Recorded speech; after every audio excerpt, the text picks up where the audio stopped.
2차 세계대전이 끝나갈 무렵에 독일의 패배가 짙어지다 히틀러는 법의 심판이 두려워서 지하 벙커에서 자살했습니다. 전쟁이 끝나고 수많은 전범들은 뉘른베르그 전범재판소에 회부되어 재판을 받고 처벌을 받았습니다. 유대인들은 수용소에 끌려가 죽을 때에 자기 동족들이 그렇게 많이 죽은 줄을 몰랐습니다. 전쟁이 끝나고 자료를 분석을 해보니 무려 600만 명의 유대인이 죽은 것입니다. 당시에 수용소에 갇혔던 유대인 중에 시몬 비젠텔이라는 사람이 있었습니다. 그의 아내도 그의 부모도 그의 자식까지 수용소에서 처참하게 죽었습니다. 시몬은 수용소에서 만일 자신이 살아남는다면 땅끝까지 쫓아가 원수에게 복수하리라 다짐했습니다. 그런데 시몬에게 정말 생존의 기회가 찾아왔습니다. 연합군의 갑작스러운 진격으로 독일군이 퇴각하고 수용소에서 살아남은 것입니다. 시몬은 자신의 다짐대로 오스트리아의 린츠와 비엔나에 전범기록 연구소를 설립을 하고 유대인을 학살한 사람들의 명단을 수집하고 그들의 모든 범죄 기록들을 관리하기 시작했습니다. 자신이 남은 생의 전부를 이 일에 헌신하기로 한 것입니다. 많은 유대인들이 생업을 포기하고 복수심에 불타서 시몬의 일에 동참을 하게 됩니다. 시몬이 특별히 추적한 사람이 있었는데 유대인 학살의 주범이었던 아돌프 아이히만이라는 사람이었습니다. 시몬은 아이히만을 무려 15년 동안 추적한 끝에 저 남미 아르헨티나에서 그를 체포합니다. 아이히만이 체포된 소식은 전 세계의 뉴스를 타고 전달되었습니다. 세계에 흩어진 유대인들은 아이히만은 찢어 죽일 놈이다, 히틀러보다도 더 나쁜 놈이다 라고 소리치면서 그를 어떻게 처리할 것인가에 대해서 논란이 거듭되었습니다. 이 일에 앞장섰던 시몬 비젠텔은 수많은 논쟁 끝에 용서하자, 그러나 절대로 잊지는 말자라는 말을 남기면서 쓸쓸히 은퇴합니다.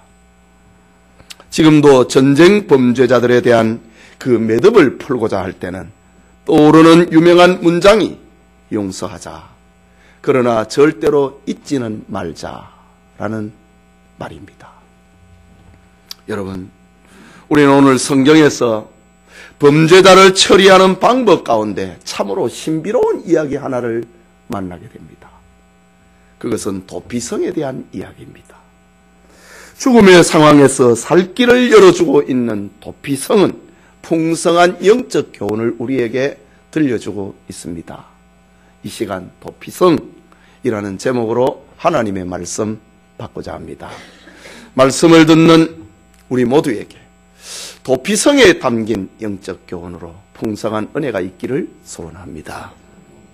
도피성, 이스라엘 땅에 있던 그 도피성, 그것은 공의로 판단하시는 하나님을 알려주고 있는 성입니다. 하나님은 공의로우시다, 그것을 알려주고 있는 성읍이 도피성입니다. 오늘 읽은 말씀 가운데 1절에서 3절까지를 함께 읽겠습니다. 여호와께서 여호수아에게 말씀하여 이르시되 이스라엘 자손에게 말하여 이르기를 내가 모세를 통하여서 너희에게 말한 도피성들을 너희를 위하여 정하여 부지 중에 실수로 사람을 죽인 자를 그리로 도망하게 하라. 이는 너희를 위해 피의 보복자를 피할 곳이니라 라고 합니다. 여러분, 법은 멀고 주먹은 가깝다 라는 말이 있습니다. 인간은 감정적인 존재이기 때문에 부당한 일을 당하게 되면 합리적인 판단보다는 복수하려고 하는 심리가 있음을 빗대서 하는 말이 법은 멀고 주먹은 가깝다라는 말입니다. 그런데 하나님은 이스라엘 가운데 이런 반복되는 피해 복수를 끊어버리기 위하여 도피성을 세우라고 말씀하십니다. 도피성이라고 하는 히브리 말은 아리미크라트라는 말입니다. 끌어들이는 성, 빨아들이는 성이라는 뜻입니다. 실수로 살인한 사람을 빨아들여서 살려주는 성읍이라는 말입니다.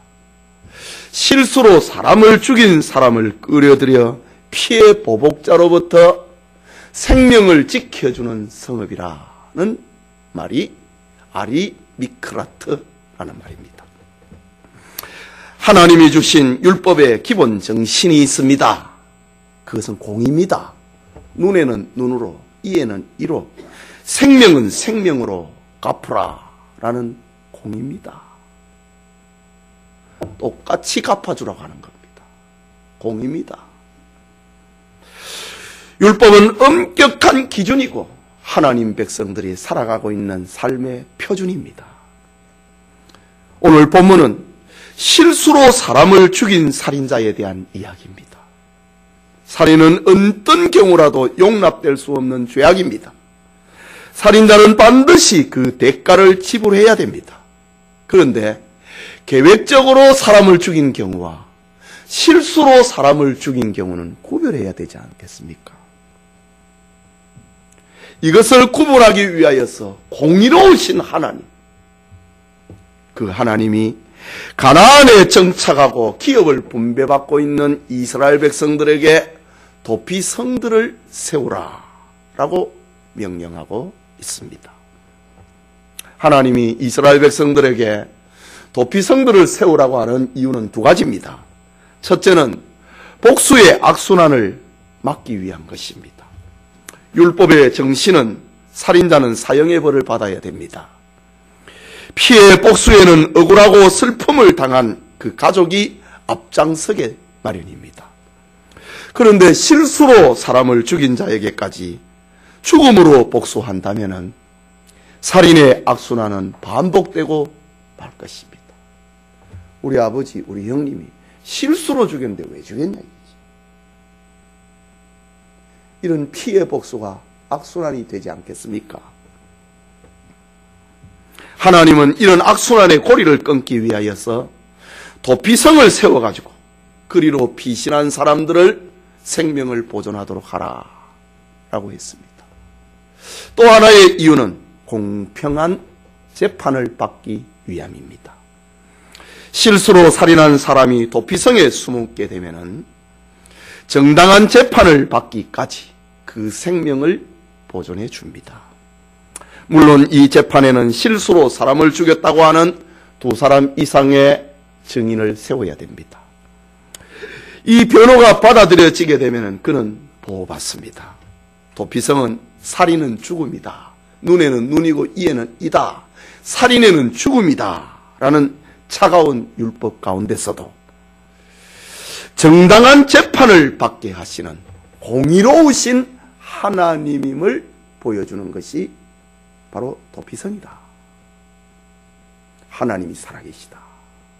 하나님이 판단하고 있다. 하나님은 공의로운 분이시다.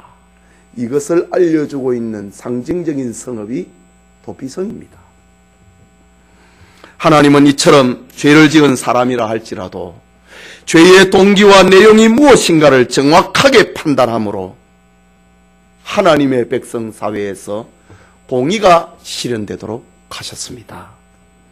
반복되는 피해 보복을 끊어내기를 원하셨습니다.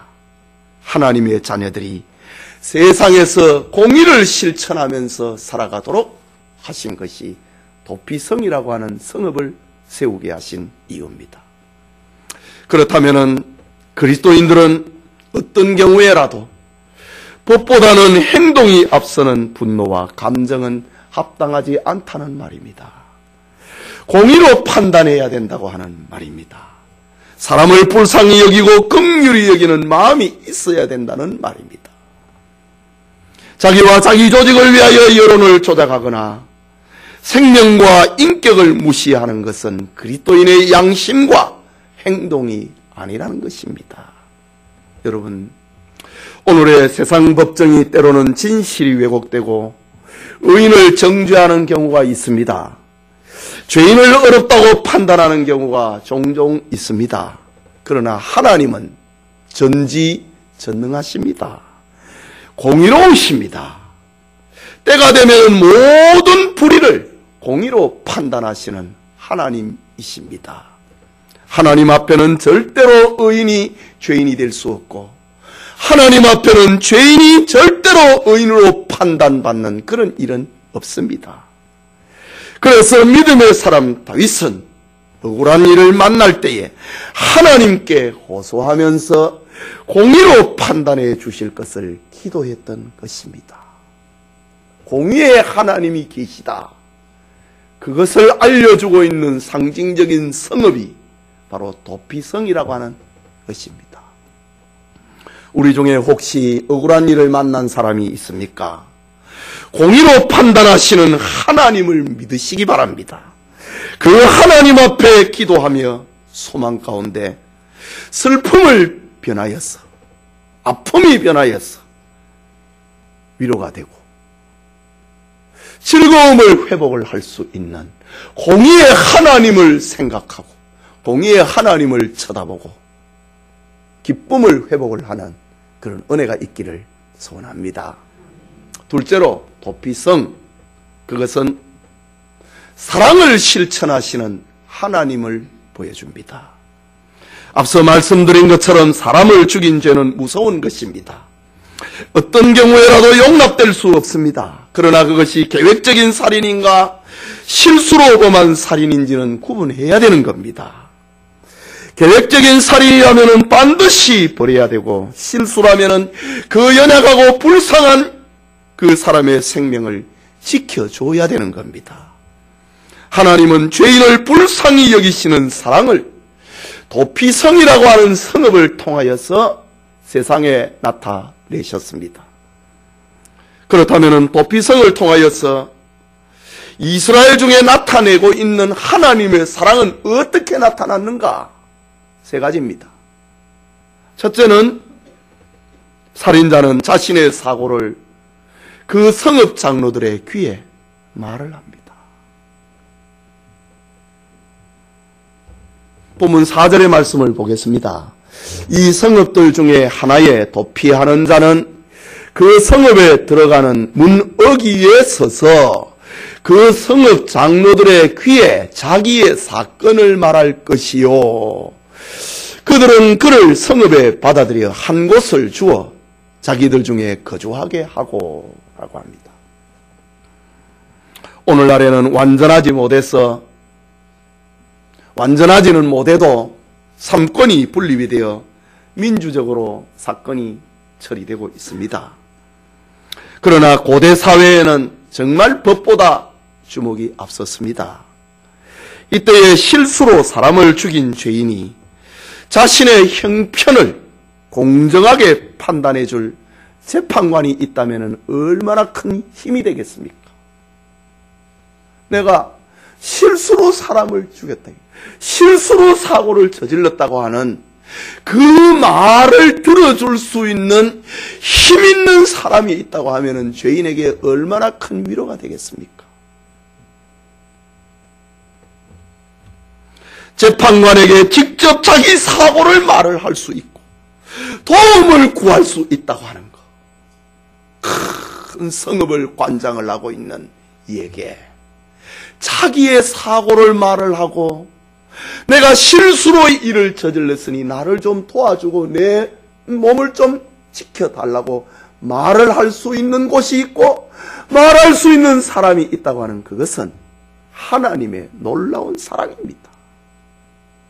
고대 이스라엘 사회에 실수로 사람을 죽인 사람이 자기 생명을 보존할 수 있는 곳이 있고 자기 사연을 들어줄 수 있는 사람에게 말해라.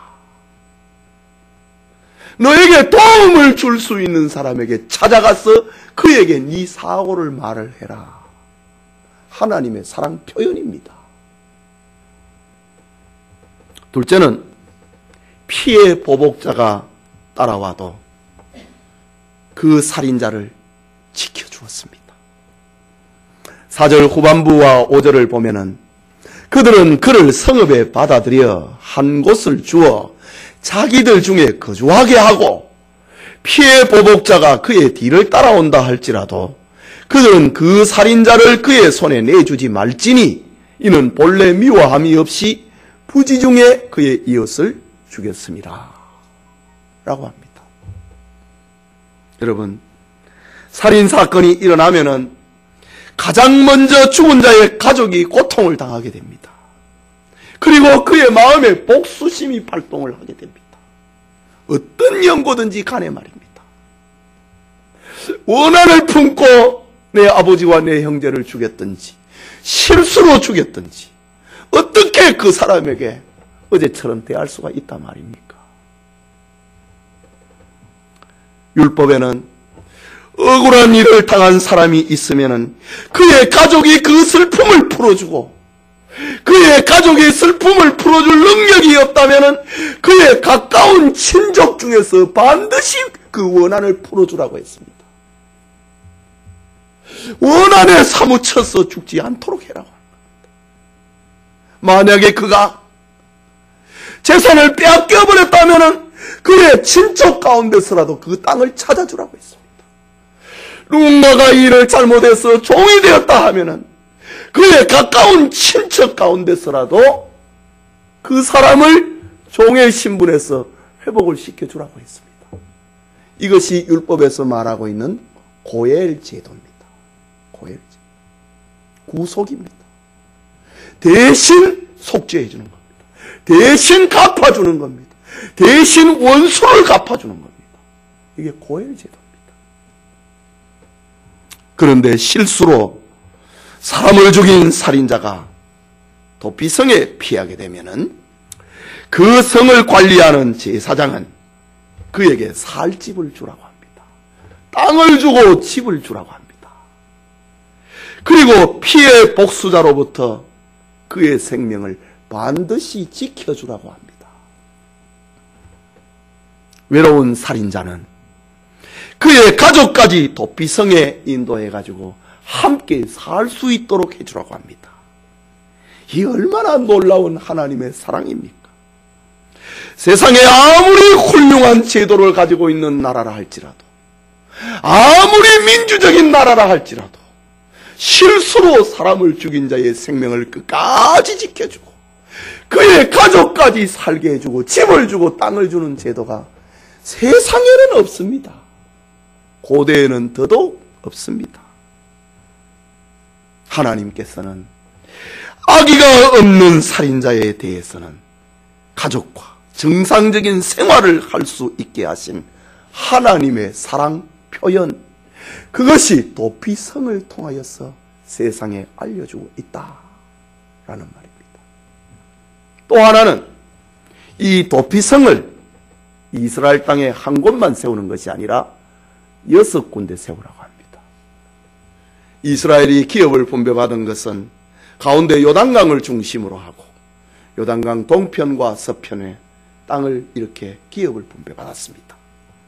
그래서 요단강 서편에 상중하, 요단강 동편에 상중하, 이렇게 도피성 6개를 세웠습니다. 도피성으로 가는 길은 대로를 만들었습니다. 길이 좁거나 길을 잃지 못하도록 한 것이지요. 군데군데 도피성 가는 길이라고 하는 이정표를 세우도록 했습니다. 지도를 보면 잘 알겠지만은 도피성은 가나안 땅 어디서든지 반나절이면 도착할 수 있는 거리입니다. 보통 일반적으로 사람들이 하루 길을 가리켜 40km라고 봅니다. 40km. 군대 가면 40km 행군을 합니다. 하루 종일 걷는 시간이 40km입니다.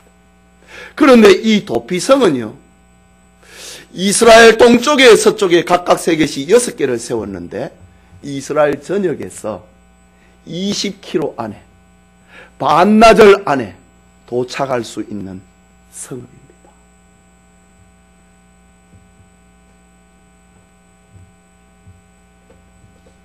이것은 실수로 사람을 죽인 자를 보호하시는 하나님의 사랑. 언제든지 너는 실수로 사고를 내면은 도피성에 피할 수 있다. 반나절 거리에 성을 세우게 하셨습니다. 이 얼마나 놀라운 하나님의 사랑입니까? 도피성을 통하여서 하나님은 죄인의 구원자가 되시고 사랑이 되신다는 사실을 세상에 알려주고 있습니다. 도피성을 통해서 하나님은 죄를 미워하고 반드시 심판하지만은 사랑이 풍성하신 긍휼의 하나님이라는 사실을 세상에 알려주고 있는 성읍입니다. 마지막으로 우리의 참된 도피성은 예수 그리스도입니다. 본문 6절에 있는 말씀 같이 읽겠습니다. 그 살인자는 회중 앞에 서서 재판을 받기까지 또는 그 당시 대제사장이 죽기까지 그 성읍에 거주하다가 그 후에 그 살인자는 그 성읍 곧 자기가 도망하여 나온 자기 성읍 자기 집으로 돌아갈지니라 하라 하시니라고 합니다. 이 말씀은 도피성으로 피난한 살인자를 재판을 통해서 고의가 아니라 실수였다고 판정이 된다면 안전하게 그 성 안에 살 수 있게 하라는 말입니다. 그리고 그 시대에 대제사장이 죽으면 완전한 자유의 몸이 되어서 고향에 돌아가게 만들고 그 누구도 그의 죄를 묻지 못하게 하고 그 누구도 그의 죄에 대해서 송사하지 못하게 하고 그 누구도 복수하거나 책망할 수 없도록 하라고 하는 겁니다. 이거는 이성적으로 논리적으로 이해가 안 되는 겁니다. 그야말로 기적입니다. 하나님의 무한한 사랑입니다. 이 정도 말씀을 드리면은 지혜로운 성도들은 도피성의 영적 의미를 이해할 것입니다. 도피성은 바로 죄인의 피난처가 되신 예수 그리스도의 품을 상징하고 있습니다. 예수님이 말씀하셨습니다. 수고하고 무거운 짐진 자들아 다 내게로 오라 내가 너희를 쉬게 하리라고 했습니다. 우리는 죄인입니다. 죄의 삭은 사망입니다. 죽음이 우리 앞에 있는데 피난처 되신 주님, 도피성이 되신 주님에게로 오라고 합니다. 내가 그를 쉬게 하겠다고 합니다. 도피성은 유월절 양의 피를 문 설주와 임방의 발음으로 죽음이 넘어가는 피를 바른 집과 같은 것입니다. 그리고 대제사장이 죽으면 완전한 자유의 몸을 얻게 하셨습니다. 이것은 큰 대제사장이신 예수 그리스도께서 십자가에 죽으심으로 모든 죄값이 치러져 버렸다고 하는 것을 상징합니다. 죄값이 치러졌다 이거지요. 살인자가 죽음이라고 하는 그 죄값이 이제 다 치러졌다 이거지요. 완전한 자유인, 완전한 구원인이 되었다고 하는 것을 상징적으로 알려주고 있는 것이 대제사장이 그 죄인이 살고 있는 시대에 대제사장이 죽으면은 그는 완전 구원인, 완전 자유인, 완전 해방인이 되는 겁니다. 도피성에 피난했는데 얼마 지나지 않았어 대제사장이 죽으면 바로 해방입니다. 이것이 오늘날 그리스도 안에 있는 성도의 모습이다. 그리스도의 품에 있으면은 우리의 생명은 보존된다. 그리스도께서 우리를 위해서 십자가에 죽으심으로 우리의 죄값은 다 청산되었다 라는 사실입니다. 이 사실을 기억하고 잊지 않도록 만들어주고 있는 눈에 보이는 실제적 사실적 실체, 그것이 바로 도피성입니다. 여러분, 사람은 누구나가 다 실수할 수 있습니다. 그렇지만은 그 도피성을 볼 때마다 무엇을 생각하겠습니까? 언제든지 혹시 내가 실수를 한다 하더라도 죽음으로부터 보호받을 수 있는 것이 저기에 있다. 죄인이 참된 자유를 얻는 길이 나에게도 있다. 그것을 기억하며 사는 것입니다. 말하자면 실수로 살인죄를 지어 피해 보복자에게 죽임당하지만은 도피성 때문에 보호를 받고 대제사장의 죽음 때문에 완전한 자유를 얻는다고 하는 놀라운 구원의 이야기가 이 도피성에 심겨져 있습니다. 그리스도인은 바로 이런 은혜와 이런 사랑을 간직하고 있는 사람들입니다. 지금 여러분 자신에게 물어보십시오. 예수님을 생각하고 교회를 생각할 때에 죽음으로부터 구원과 그 자유가 생각이 나고 있는가? 십자가를 쳐다볼 때에, 주님을 생각할 때에, 저 도피성 안에 살고 있는 죄인처럼, 그리고 대제사장의 죽음으로 자기 고향에 돌아왔던 죄인처럼 이런 마음이 우리에게 지금 살아있는가? 그것을 한번 생각해 보십시오. 당시에 대제사장이 죽고 완전한 자유인이 되어서 고향에 돌아온 살인자를 한번 생각해 보십시오. 무엇 때문에? 사람을 죽인 자가 보호를 받고 당당한 자유인이 되는가? 한번 생각해 보십시오. 살인자를 우두커니 바라만 봐야 되는 피해자의 입장을 한번 생각해 보십시오. 도피성, 그리고 대제사장의 죽음 앞에는 가해자나 피해자나 다 하나입니다. 다 자유인입니다. 다 구원인입니다. 대제사장의 죽음 앞에 모두가 다 구원인이 됩니다.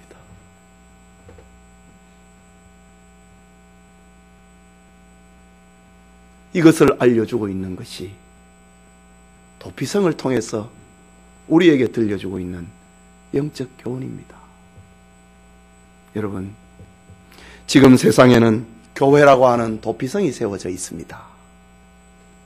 교회는 세상에서 하나님의 백성들을 지켜내는 거룩한 성입니다.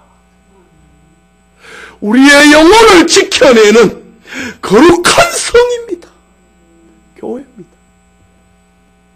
예수님은 말씀하셨습니다. 내가 이 반석 위에 내 교회를 세우리니 음부의 권세가 이기지 못하리라 라고 했습니다.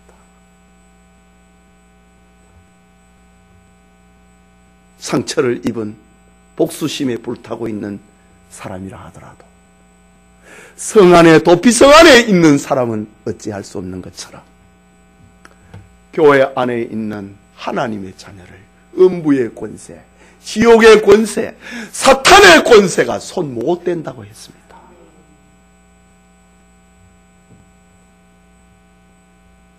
예수님은 어떤 복수자에게라도 우리를 내주지 않습니다. 아버지께서 나에게 주신 양을 내가 하나도 잃어버리지 아니하리라. 어떤 복수자에게도 그 한 사람도 내어주지 않는 주님이십니다. 바울은 이 주님의 교회를 가리켜서 이 집은 살아계신 하나님의 교회요 진리의 기둥과 터이니라. 교회를 가리켜서 살아계신 하나님의 집이다. 도피성이다. 생명을 지키는 진리와 구원의 터라고 했습니다.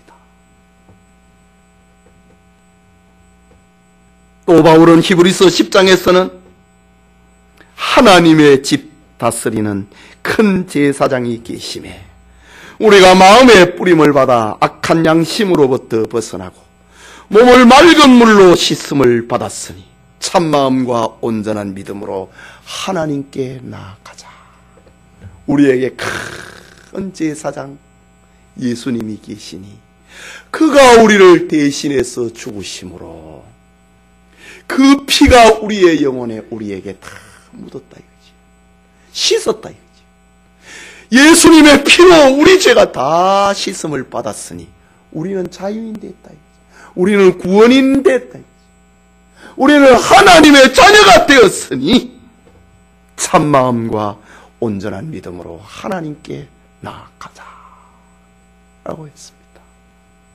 하나님은 이 엄청난 진리를 가나안에 정착을 하고 기업을 분배받은 이스라엘 백성들에게 도피성을 세우라 라는 이 사건을 통하여서 이 진리를 우리에게 들려주고 있습니다. 성도 여러분, 세상과 인간의 만남에는 본의 아니게 가해자와 피해자가 발생할 수밖에 없습니다. 본의 아니게 실수를 해서 형제에게 피해를 입힐 수도 있습니다. 그럴 때에 하나님의 자녀된 성도는 도피성 대신 예수님을 생각하며 살아야 됩니다. 도피성은 세상에 공의의 하나님이 계시다는 사실을 알려줍니다. 도피성을 통하여서 하나님은 공의보다 감정과 행동이 앞서는 것을 거부합니다. 자신의 목적을 위하여 남의 인격과 생명을 무시하는 것을 거부합니다.